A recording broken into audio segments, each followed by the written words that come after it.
Alright, so hello and welcome back to the channel everyone. This is part 2 of the board versus JEE video. Last video पर I was expecting more but बहुत ही कम response आया, so please एक बार जाओ, यहाँ पे वीडियो आपको आई बटन का लिंक आ रहा होगा इधर या इधर, आई डोंट नो, और एक बार उस पर जाके क्लिक करो। उससे कंटिन्यूएशन नहीं, ये पार्ट 2 होने वाला है। बोर्ड वर्सेस जेईई वीडियो है ये। बेसिकली अब जो बोर्ड्स देने वाले हैं, जो अभी क्लास 12th में है उनके लिए है। क्लास 11th वाले भी नेक्स्ट ईयर के लिए देख सकते हैं या ऐसे इसके लिए देख सकते हैं स्कूल एग्जाम्स को कैसे मैनेज करना है, but specifically it is for class 12th। तो पहले जाकर एक बार पार्ट 1 देख लेना, इसकी कंटिन्यूएशन में ही है, and then we move on to part 2। But उससे पहले बस जाते जाते एक बार ये कमेंट कर दो कि आप अपने बोर्ड्स को कितना टाइम देते हो, नीचे कमेंट बॉक्स में, उसमें जाओ। फिर पहले पार्ट 1 देखकर आओ please, I will request you, and उसके बाद पार्ट 2 देखो, क्योंकि बिल्कुल कंटिन्यूएशन में यहाँ से देखोगे तो प्रोबेबली शायद सेंस ना बने। ऑलराइट, आई होप आपको वीडियो बहुत ज़्यादा इंसाइटफुल लग रही होगी, और अगर अच्छी लग रही है तो प्लीज़ एक लाइक कर दें। इसी के साथ मैं आपको बताना चाहूँगा अनअकैडमी कॉम्बैट टेस्ट के बारे में, जो होने वाला है 26 सितंबर को सुबह 11 बजे। 60 मिनट्स का होने वाला है ये, and it is for class 11th, class 12th and droppers. Scholarship pool है इसका वर्थ 4 करोड़ प्लस, एंड ये आप अपने दे सकते हैं with the ease of your Android phone. Free registration है, तो अब मेरा कोड KER में यूज़ करें। डिटेल जो भी आपको लिंक है रजिस्ट्रेशन का, वो आपको डिस्क्रिप्शन में पहला लिंक मिल जाएगा, तो वहाँ जाएं और रजिस्टर करें। और अनअकैडमी के प्राइसेस हाइक होने वाले हैं, जैसे आप स्क्रीन पर देख सकते हैं। ये प्राइस हाइक होने वाले हैं, तो हाइक होए उससे पहले आप अपनी सब्सक्रिप्शन लेने की अगर सोच रहे हैं तो डेफिनेटली टेक योर सब्सक्रिप्शन। और इसके साथ साथ जो ड्रॉपर्स हैं, जिन्होंने जेईई कर एक बैच स्टार्ट हो रहा है, जिसकी पिक्चर, जिसका पोस्टर आपको स्क्रीन पर दिख रहा है, आप उसमें भी जाकर एनरोल कर सकते हैं। So go fast and take your subscription. बाकी और भी बहुत सारे बैचेस 2022, 2023 काफ़ी बैचेस स्टार्ट होते रहते हैं। So go and check it out and take your subscription. Okay, तो हम बात कर रहे थे बोर्ड्स और जेईई में बैलेंस बिठाना है अगर, और बोर्ड्स को भी आपको टाइम देना है, प्री बोर्ड्स भी अगर हमें ढंग से देकर आने हैं, तो जेईई को फिर उसके दौरान कैसे मैनेज करें। तो इट इज नॉट लाइक कि बिल्कुल ही छोड़कर बैठ जाओ, कि या तो आपने बोर्ड्स बिल्कुल ही 100% त्याग दिया, कंप्लीटली जेईई फोकस हो गए हो, या फिर आपने जेईई को बिल्कुल ही त्याग दिया और आप कंटिन्यूअसली 3-4 हफ्ते लगातार सिर्फ बोर्ड्स ही बोर्ड्स पढ़ रहे हो और आपने जेईई को छुआ भी नहीं है। ठीक है, दोनों के बीच में बैलेंस बैठाना है, कब किस चीज की ज्यादा जरूरत है हमें, हम उस चीज पर फोकस करेंगे, एंड दूसरे को भी करेंगे बट लाइटली करेंगे। Study for it but very lightly, ऐसा ना हो कि बिल्कुल ही सीन से बाहर रख दो उसको उठाकर। ठीक है, तो 1 से 2 घंटा when it is 6 to 7 weeks away. यहाँ पे हम बात कर रहे हैं बोर्ड एग्जाम्स की, तो अगर आप 1 से 2 घंटा भी पढ़ते हो, अगर बोर्ड में अभी 2 महीने बचे हुए हैं, ठीक है, तो अब ये कुछ ऐसा फिक्स नंबर नहीं है कि यार सिर्फ 2 घंटे ही पढ़ोगे बचे हुए 7 हफ्तों में तो आपका हो जाएगा लास्ट 7 वीक्स में, ऐसा कुछ नहीं है। सिर्फ आप 6 to 7 वीक्स ना मान के, अगर आपको अभी से ही पढ़ना स्टार्ट करना है तो आप अभी से ही पढ़ो, बट उसको वैसे ही फिर डिवाइड कर लेना कि अगर आप 40 मिनट्स, 50 मिनट्स से 60 मिनट्स भी रोज पढ़ रहे हो तो आपका कवर हो जाएगा, क्योंकि पिछले वीडियो में जैसे बात हुई थी पीसी में हमारा कवर हो जाता है। इसलिए मैं कह रहा हूँ एक बार प्लीज पार्ट 1 देख के आओ, उसके बाद ये देखो। ठीक है, और before sleeping read a chapter for English preparation. English में यार क्या होता है, बेसिकली हमारी राइटिंग स्किल्स होती हैं, वो तो हम बाद में जाकर ही प्रिपेयर करते हैं। हमारी बेसिकली जो कॉम्प्रिहेंशन वाला पार्ट होता है वो भी हम प्रैक्टिस करते हैं, तो बाद में करते हैं, मोस्टली लोग प्रैक्टिस करते नहीं है उस चीज की। ठीक है, अब बचा नॉवल वाला पार्ट और आपके चैप्टर्स। तो चैप्टर्स आप सोने से पहले रात को वैसे बोलते हैं reading is a good habit, तो आप वो चैप्टर्स पढ़ सकते हो थोड़ी देर के लिए, नॉवल पढ़ सकते हो अपनी। ठीक है, फिजिक्स में हमें डेरिवेशंस करनी पड़ती हैं जो हमारे जेईई में नहीं आ रही होती बट हमें बोर्ड्स में करनी पड़ती हैं, तो हम कुछ डेरिवेशंस याद कर सकते हैं, उनकी प्रैक्टिस कर सकते हैं। ठीक है, ताकि हमें पता हो उसको कैसे कैसे प्रूव करना होता है। And similar goes for JEE, ऐसा जैसे कि ऊपर बताया कि कंप्लीट जेईई फोकस हो रहे हो, बोर्ड्स को बिल्कुल नहीं टाइम दे रहे, तो ऐसा भी नहीं कि बिल्कुल ही बोर्ड्स को टाइम दे रहे हो और जेईई को बिल्कुल ही आपने सीन से बाहर कर दिया है। Side by side manage both of them and eventually score well in both of these exams. ठीक है, हमें दोनों में ही अच्छा परफॉर्म करना है। ऑलराइट, मैंने ये गलती करी थी सितंबर एग्जाम्स में, मैंने लास्ट वीडियो में शायद बताया भी था, अपने सितंबर में जो मिड टर्म हुए थे स्कूल में, मैंने जेईई को 4 हफ्तों के लिए बिल्कुल भी नहीं पढ़ा था और उसके लिए बहुत ज्यादा प्रॉब्लम हो गई थी। तो आप लोग ऐसी गलती ना करें, और वीडियो अभी तक पसंद आ रही है तो लाइक, शेयर एंड कमेंट जरूर से, उस चैनल की बहुत ही ज्यादा हेल्प होती है। अगर आपको कुछ भी डाउट है प्लीज नीचे कमेंट बॉक्स में लिख दो। अगर आप 21 के स्टूडेंट हो बाय चांस, और अगर आपको उसके रिगार्डिंग में अगर कुछ भी डाउट है तो आप कमेंट सेक्शन में लिख सकते हो। ऐसा कुछ नहीं है कि सिर्फ क्लास 12th वाले बच्चे ही कमेंट कर रहे हैं, बाकी लोग नहीं पूछ सकते, डेफिनेटली पूछो।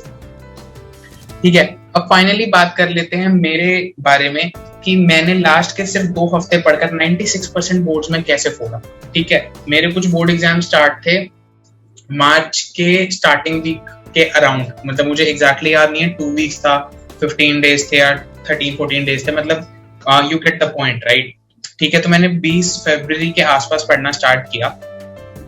मतलब ऐसा नहीं कि मैंने बिल्कुल ही नहीं पढ़ा था। अब this is not a that kind of, ऐसा क्लिकबेट नहीं है कि ओहो मैंने 2 हफ्ते पढ़ के 96% फोड़ दिया, नहीं, बोर्ड्स में ऐसा नहीं है। मैंने जैसे पिछली वीडियो में बताया, प्री बोर्ड्स के टाइम पर भी काफी मेहनत हमने कर ली थी, तो हमें आता था, पीसीएम हमें आती थी। ठीक है, डेरिवेशंस वगैरह हम पढ़ रहे थे, इंग्लिश के चैप्टर्स, नॉवेल्स हम पढ़ रहे थे, तो एक्चुअली हमारा सब कुछ हो रखा था। ठीक है, 20 फेब के अराउंड हमें पॉलिश करना स्टार्ट किया उस चीज, हमें चीजें आती है, हमें उसको पॉलिश आउट करना है। कैसे कि एक तो रिप्रेजेंटेशन बहुत ही ज्यादा इंपॉर्टेंट है, पढ़ लिया good, but it is not enough. आप अपने आंसर को कैसे स्ट्रक्चर कर रहे हो बोर्ड एग्जाम्स में और कैसे रिप्रेजेंट कर रहे हो, that is very very very important in you scoring marks in your boards. It is very important. आपको आता है, बहुत अच्छी बात है, आप मैथ्स का एक मैं आपको क्वेश्चन दो, आप सॉल्व कर सकते हो, बहुत अच्छी बात है, बट अगर आप उसको ढंग से अपना थिंकिंग प्रोसेस अगर आप वहां पर दिखा नहीं सकते हो, जैसे अब ये जेई नहीं है कि मैंने आपको एक क्वेश्चन दिया और आपने विद इन 60 सेकंड या 70 सेकंड में सॉल्व करके आंसर दे दिया, दिस इज बोर्ड्स।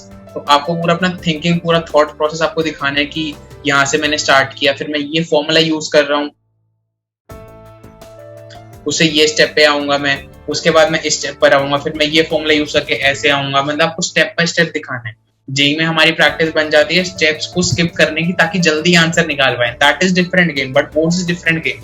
आपको स्टेप बाय स्टेप निकालना है। अगर आपने एक भी कुछ चेंज किया है, कहीं पे ब्रैकेट लगाया, कुछ कॉमन लिया, तो उसको एज अ स्टेप दिखाओ। अब ऐसे मत करो ये ऑब्वियस है, हाँ बहुत ऑब्वियस है, वो सबको पता है, बट बोर्ड्स में आपको वही दिखाना है कि ऐसे ऐसे ऐसे ऐसे हम ऐसे आ रहे होंगे। मैंने जैसे मैथ्स का एग्जांपल लिया, ऐसे ही सब में, केमिस्ट्री में भी जैसे एनसीईआरटी का अगर आप कुछ एक्सप्लेन कर रहे हो तो अच्छे से पूरा जितना एक्सप्लेन कर सकते हो उतना एक्सप्लेन करो। ये मत सोचो आपको शॉर्ट में खत्म करना है, नहीं करना शॉर्ट में खत्म। जितना ज्यादा लिखेंगे, इलाबोरेटिव होना है हमें, पर ऐसा भी नहीं कि जितना पूछा उससे ज्यादा लिख रहे हैं। अगर 3 नंबर का क्वेश्चन है, ऐसे नहीं उसमें 2-2 पेज भर रहे हैं, ऐसा भी नहीं है।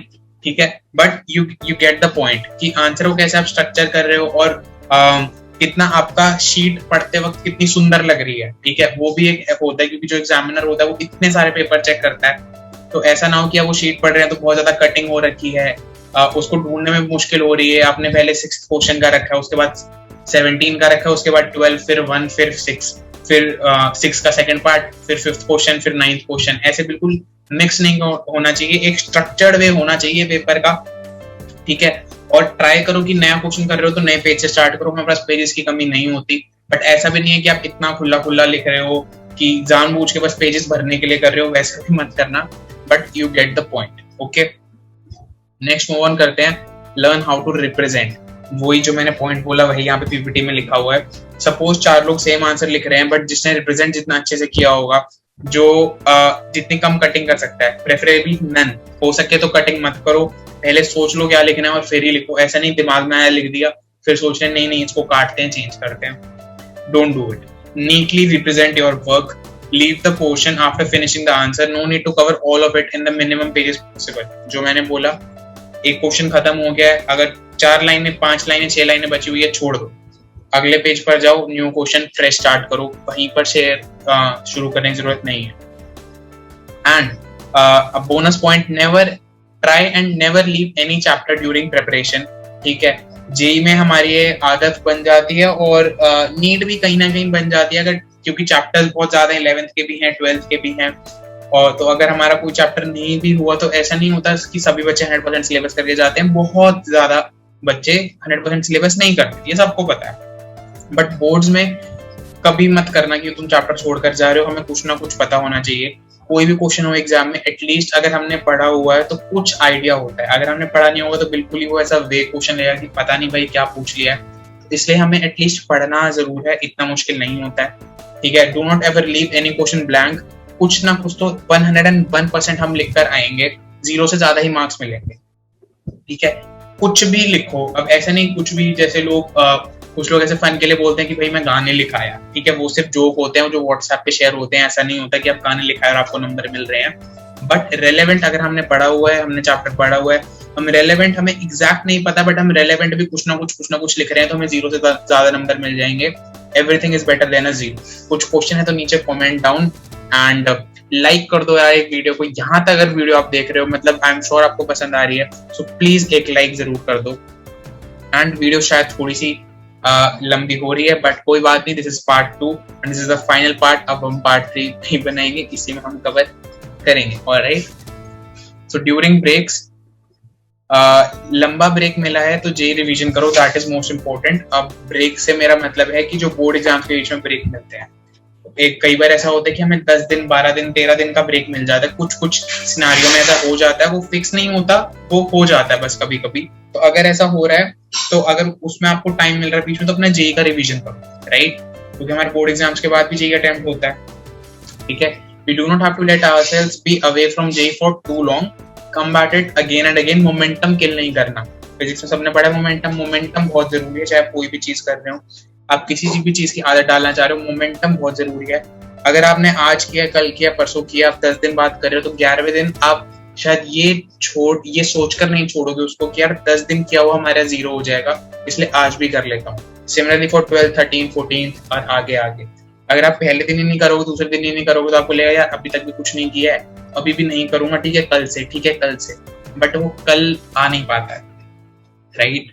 तो हमें चीज शुरू करनी है, उस पर टिके रहना है। कोटा फैक्ट्री आ गया, सबने देखा है, 21 दिन लगते हैं आदत बनने में, तो 21 दिन तक टिके रहना है। 22वें दिन आप सिर्फ मोमेंटम की वजह से नहीं छोड़ पाओगे कि यार 21 दिन की मेहनत वेस्ट हो जाएगी, इसलिए अब करता रहता हूँ। तो शुरुआत के 2 से 3 हफ्ते लगाना बहुत जरूरी है, ठीक है। अब जैसे मैं एग्जांपल दूं तो ड्यूरिंग माय बोर्ड एग्जाम्स मेरे कुछ 2 पेपर्स के बीच में 5 दिन का ब्रेक था, तो मैं 1 से 2 घंटे निकाल कर मैं अपने जेई का भी थोड़ा थोड़ा पढ़ लेता था, क्योंकि मेरा अप्रैल में भी एग्जाम था जेई का। एंड मेरे लास्ट बोर्ड एग्जाम के बाद just it was strict 7 days left for my JEE exam, और उसमें से मैंने 1 दिन वेस्ट कर दिया था कि अब बोर्ड्स खत्म हो यार, मेरे से नहीं पढ़ा जा रहा, और मैं 6 दिन में जेई की तैयारी करी थी। And in that I scored that percentage, जिसकी वजह से आज यहाँ 3 साल बाद मैं यहाँ बैठकर वीडियो बना रहा हूँ। जिस कॉलेज में मैं हूँ वो उसी जेई अटेम्प्ट की वजह से है। जनवरी में मेरी इतनी अच्छी परसेंटाइल नहीं थी। Chemistry exam is a short bonus. क्यों? क्योंकि मैं इनऑर्गेनिक के लिए स्पेसिफिकली बोलता हूँ, जेई प्लस बोर्ड्स दोनों ही तैयारी हो रही है, go and just S it. NCERT बहुत ही ज्यादा इंपॉर्टेंट है, बोर्ड्स के लिए है वो तो हमें पता ही है, बट जेई के लिए भी काफी हद तक इंपॉर्टेंट है। कुछ मेरे टाइम पे तो मेरी टीचर इनफैक्ट ये भी बोलती थी कि अगर आप एनसीईआरटी कर जा रहे हो तो 60%, 65% मार्क्स तो आपके एनसीईआरटी से ही आ जाएंगे जेई में। तो बोर्ड और जेई दोनों की तैयारी हो रही है, तो एनसीईआरटी तो छोड़ो ही मत बिल्कुल भी, ठीक है। जैसे कि मैंने बताया, I had a week left before my final attempt and this was my last chance. I did not score too well in जनवरी, जैसे कि मैं ऑलरेडी बता चुका हूँ। And 7 days whole JEE revision left, उसमें से भी 1 दिन मैंने बर्बाद कर दिया था कि अब बोर्ड्स खत्म हुए, मेरे से नहीं पढ़ा जा रहा। बट सडनली फिर पेरेंट्स ने भी याद दिलाया कि बेटा जी अभी से बोर्ड एग्जाम्स हुए हैं आपके, अभी 1 हफ्ते की पढ़ाई और बची है, 6 दिन पढ़ लो, 7 दिन पेपर दे आओ, उसके बाद फ्री हो। तो वो लगाने पड़े। And the last week is the most important time. This was my final shot, I could not mess it up. This was my final and only chance. मैं ड्रॉप नहीं लेने वाला था। अगर मेरे अच्छे मार्क्स उसमें ना आते अप्रैल अटेम्प्ट में, तो फिर जनवरी अटेम्प्ट से जो भी मुझे मिलता, मुझे वहां जाना पड़ता। और जहाँ पे आज मैं बैठा हूँ IIT दिल्ली में कंप्यूटर साइंस ब्रांच में, मैं यहाँ पर नहीं होता, ठीक है। तो short notes, formula bank, important mark questions, यही लास्ट टाइम पे आपको करना होता है रिवीजन के लिए। This is the time to use this. जो पूरा साल लोग आपको चिल्ला कर बोलते रहते हैं कि शॉर्ट नोट्स बना लो, फॉर्मूला बैंक बना लो, बहुत ज्यादा जरूरी होता है, क्योंकि इससे बहुत ही क्विक रिवीजन होता है। अब हमारे पास टाइम नहीं है कि हम तीनों सब्जेक्ट्स के इतने मोटे मोटे रजिस्टर्स को हम एक एक कर देख रहे हैं और उसमें देख रहे हैं अच्छा यहाँ पे ये फॉर्मूला, अच्छा यहाँ पर ये फॉर्मूला है। We do not have the time and energy and the ability to do that. कर भी लिया तो रिटेन नहीं रहेगा। आप देख रहे हो अच्छा यहाँ पे ये फॉर्मूला है, अच्छा 5 पेज बाद ये फॉर्मूला है, फिर 6ठे पेज पे ये फॉर्मूला है, फिर ये फॉर्मूला है। You are messing up with yourself, don't do that. Short notes और फॉर्मूला बैंक बहुत ही टाइमली बना लेना, बहुत ज्यादा हेल्प होती है। एंड इन एवरी एग्जाम, सिर्फ जेई की बात नहीं है, बाद में भी अगर आप कोई भी एग्जाम देते हो और आप उसके नोट्स बना लेते हो तो रिवीजन में बहुत ज्यादा हेल्प होती है। आई ऑल्सो मेक नोट्स, और अभी भी मेरे जो भी एग्जाम्स है मैं नोट्स बनाऊंगा। अभी तक मैंने थोड़े से नोट्स मतलब ढीले ढाले बनाए हैं, बट वो मुझे लग रहा है कि नहीं, अगर मैं नोट्स बनाता हूँ तो डेफिनेटली रिवीजन बहुत ही ज्यादा क्विक होता है। तो नोट्स बनाने बहुत जरूरी है, मैं भी बनाऊंगा अब अपने आने वाले एग्जाम्स के लिए, आप लोग भी प्लीज बनाइए, ठीक है। Finally JEE happened, result came out, I was happy. JEE का रिजल्ट आया था 30th अप्रैल को एंड बोर्ड्स का आई गेस 1 मई को ही आ गया था। तो 2 दिन लगातार जिसके लिए हमने 2 साल पिछले पढ़े, बोरे स्कूल लाइफ 14 साल की हम काट कर आए, ठीक है। बोर्ड्स आ गए हमारे 1 मई को, रिजल्ट आ गया, जेई का रिजल्ट आ गया 30th अप्रैल को। 2 दिन में लाइफ के सबसे 2 बड़े एग्जाम का रिजल्ट आ गया था and I think I conquered both of them. So that was it, that was JEE versus boards. मैंने अपनी जर्नी भी साथ साथ आपके साथ शेयर करी और उसमें से जो मेरे को लगता है बहुत ज्यादा इंपॉर्टेंट पॉइंट्स हैं वो भी जो हमें याद रखने चाहिए दोनों की प्रिपरेशन करते वक्त, दोनों में ही एज करने के लिए, वो मैंने शेयर करा। अगर आपको वीडियो अच्छी लगी हो तो प्लीज लाइक करें और किन्हीं 3 दोस्तों के साथ जरूर शेयर करें, ठीक है। आपका काम है बस एक लाइक, एक कमेंट और 3 दोस्तों के साथ शेयर। अगर हर व्यूअर भी ये कर लेता है तो चैनल की बहुत ज्यादा हेल्प होगी। Thank you so much, best of luck to you too. कुछ क्वेश्चंस हो, कुछ फीडबैक हो तो कमेंट सेक्शन में जरूर देना। Thank you so much for watching this video. Like, share and comment. This is Yuvraj. I'll see you in another video and bye bye. Good luck.